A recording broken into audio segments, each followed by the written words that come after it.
Understanding the intricacies of mandated reporting is crucial for mental health professionals, counselors, and therapists.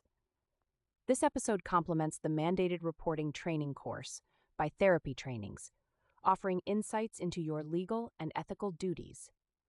You'll learn to recognize the signs that require reporting, navigate the reporting process, and address the emotional challenges involved. By the end, you'll be well prepared to manage these important responsibilities in your practice. Let's start with the basics.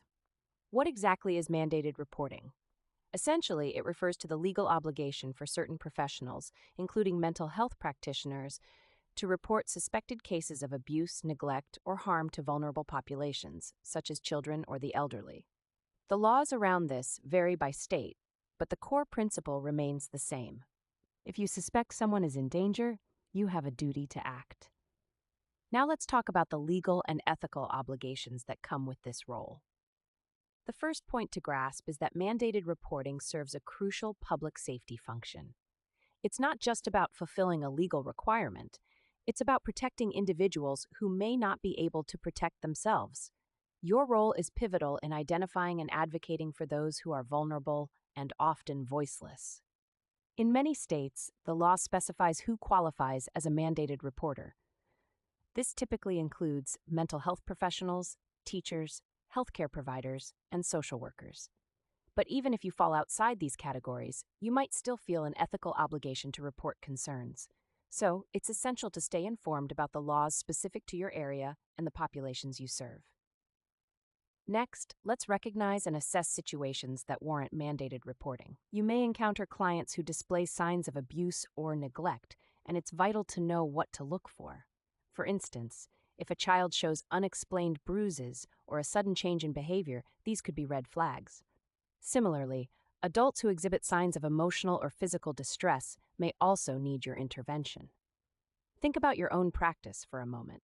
Have you ever been in a situation where something felt off, but you weren't quite sure if it warranted a report? It can be tricky to navigate these waters. To help you assess these situations, keep in mind that your role is not to investigate, but to report. If you suspect abuse or neglect, it's better to err on the side of caution and reach out to the appropriate authorities. Let's move on to the reporting process itself. Once you've identified a situation that requires intervention, knowing the correct steps to take is paramount. This includes understanding which agency to contact, what documentation is needed, and the timeline for making your report. Each state has a designated agency that handles reports of abuse, often Child Protective Services for children or Adult Protective Services for vulnerable adults. Familiarize yourself with these agencies, their contact information, and the specific procedures they have in place. It's worth noting that most agencies allow anonymous reports, which can be a crucial aspect for those who may fear retaliation or breach of client trust. Documentation is another key component. You'll want to record your observations, any disclosures made by the client, and your reasoning for making the report. This not only helps protect you legally, but also ensures that the authorities have the information they need to act. Now, let's take a moment to discuss the potential consequences of failing to meet mandated reporting obligations. This is where things can get really serious. Legally, failing to report can result in penalties, including fines or even jail time, depending on the severity of the situation. Ethically, it can jeopardize your professional reputation and licensure. Imagine being in a position where your failure to act resulted in further harm to a vulnerable individual. It's a weighty thought, isn't it? But beyond the legal implications, there's also the emotional toll to consider. As mental health professionals, we often wear many hats: counselor, advocate, confidant. The decision to report can feel like a betrayal of trust, and navigating these feelings is crucial for maintaining your own mental well-being. Speaking of emotional well-being, it's essential to enhance your communication skills when engaging with clients in these situations. How do you approach a client who may have experienced trauma? How do you explain that you have to report your concerns? It's vital to have open and honest conversations, focusing on the client's safety while maintaining as much transparency as possible. When approaching these conversations, using empathetic language can go a long way. You might say something like, I care about your well being, and I have a responsibility to make sure you're safe. I need to talk to someone who can help.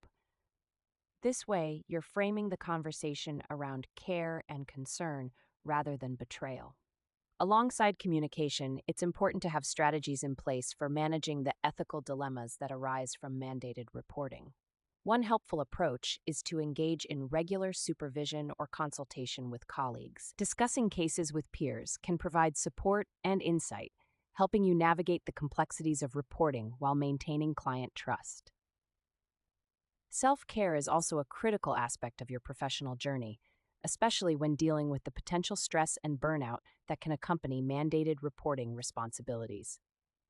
It's easy to become overwhelmed, so prioritize regular self-care practices. Whether it's therapy, mindfulness exercises, or simply taking time for yourself, be proactive in your self-care routine. Now let's address some common misconceptions related to mandated reporting.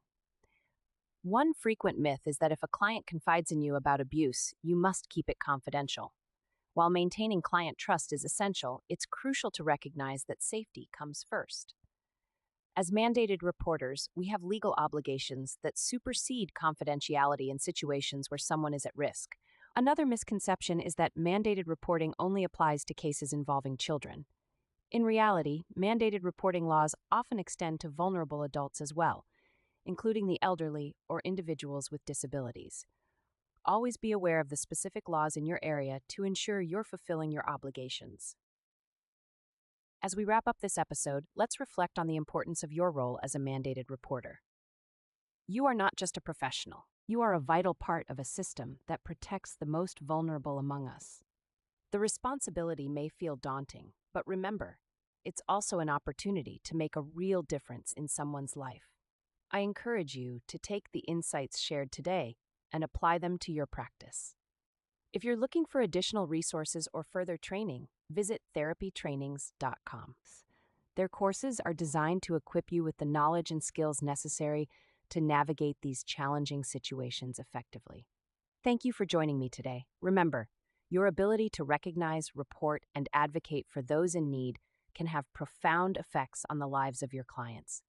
Stay informed, stay compassionate, and keep making a positive impact in your community. Until next time, take care.